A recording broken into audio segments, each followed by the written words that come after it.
Welcome friends. West Bengal council of higher secondary education গুরুত্বপূর্ণ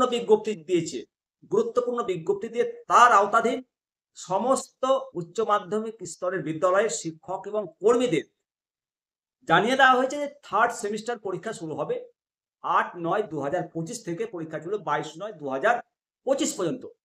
এই সময়ের মধ্যে ছুটি নৈব ছুটি মঞ্জুর করা যাবে না এবং ছুটির জন্য অ্যাপ্লাই করাও যাবে না।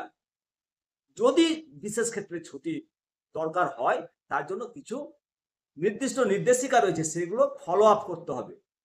প্রথমত জানিয়ে দিয়েছে যে পরীক্ষার সময় কোনো শিক্ষক শিক্ষাকর্মীকে কোনো ধরনের ছুটি না মঞ্জুর করার জন্য অনুরোধ করেছে। শুধুমাত্র কয়েকটি ক্ষেত্রে অত্যন্ত জরুরি চিকিৎসার জন্য মাতৃত্বকালীন ছুটির ক্ষেত্রে অবশ্যই কাউন্সিলের সংশ্লিষ্ট আঞ্চলিক কার্যালয়ে যথাযথ প্রপার চ্যানেলের মাধ্যমে আবেদনপত্র করতে হবে। ছুটি মঞ্জুর করার ক্ষেত্রে কিছু বিশেষ ক্ষেত্রেও রয়েছে।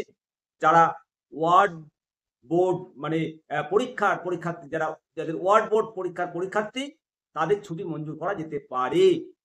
এছাড়া বাবা মা উভয় যদি সরকারি চাকরিতে থাকেন তবে তাদেরকেও পরীক্ষার সময় ছুটি নিতে পারবেন। পরিশেষে যদি কাউন্সিলের অধিভুক্ত স্কুলের শিক্ষক বা অশিক্ষক কর্মীর সন্তান উক্ত পরীক্ষায় অংশগ্রহণ করেন তবে তাদের পরীক্ষার সময় কোনো দায়িত্ব পালনের অনুমতি দেওয়া হবে না।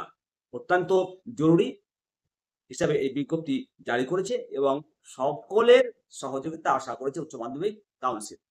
অবশ্যই আপনাদের মতামত জানাবেন। পরবর্তী আপডেট পেতে চ্যানেলটিকে সাবস্ক্রাইব করবেন। জয় হিন্দ, জয় ভারত।